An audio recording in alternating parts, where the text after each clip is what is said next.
Hola, mi nombre es Bastián Herrera y esta es mi presentación final del proyecto de perfusión alveolar e intercambio gaseoso acoplado con el equilibrio químico de oxígeno, dióxido de carbono, hemoglobina y bicarbonato.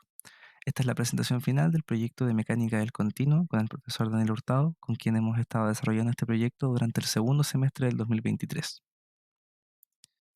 La respiración es el proceso en el que intercambiamos oxígeno con dióxido de carbono para así llevar oxígeno a los tejidos que lo utilizan para la respiración celular.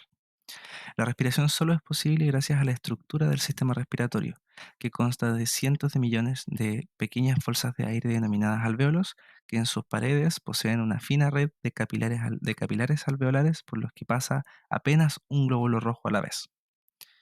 A través de esta red ocurre el flujo de sangre que se denomina perfusión alveolar y al mismo tiempo ocurre el intercambio gaseoso, el proceso en el que la hemoglobina libera el dióxido de carbono y el oxígeno difunde a través de las paredes de los capilares hacia la hemoglobina para ser transportada al resto del cuerpo. Esta reacción es bastante compleja en su naturaleza. Existen diversas enzimas como la anidrasa carbónica que intervienen en el equilibrio del dióxido de carbono y el bicarbonato. Al mismo tiempo, existe un sistema de buffer de bicarbonato en la sangre que altera estas concentraciones. Al mismo tiempo, a medida que el glóbulo rojo pasa a través de los capilares alveolares, existe un gradiente de concentraciones de oxígeno y dióxido de carbono que es el motor del intercambio gaseoso.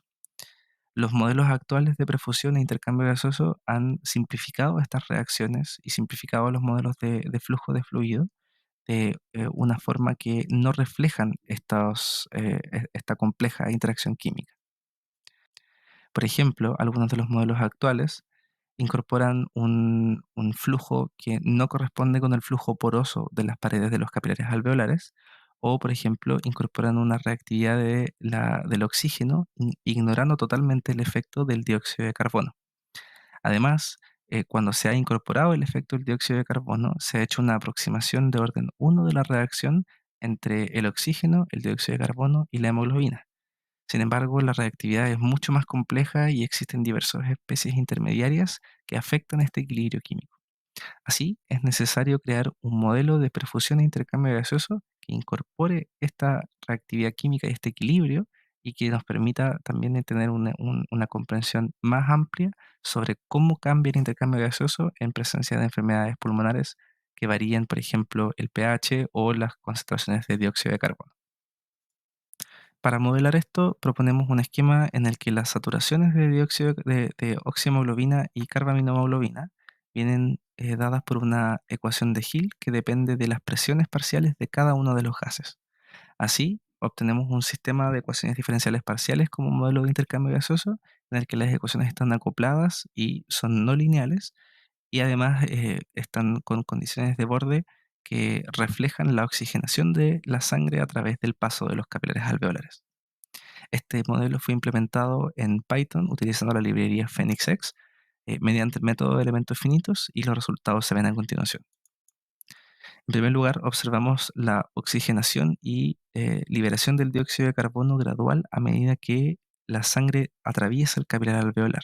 A la izquierda obtenemos el campo de presiones del dióxido de carbono, que observamos que baja de 46 a 40, y las presiones parciales de oxígeno, que suben de 40 a 104, que es la presión en el aire que respiramos.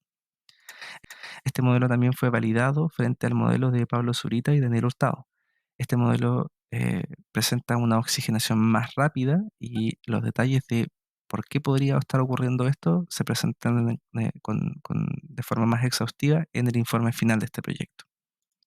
Además, este modelo fue validado cualitativamente frente a las curvas de presiones parciales de oxígeno y dióxido de carbono presentes en la literatura, donde observamos una alta concordancia con la dinámica que nosotros pudimos reconstruir a partir del modelo de intercambio gaseoso.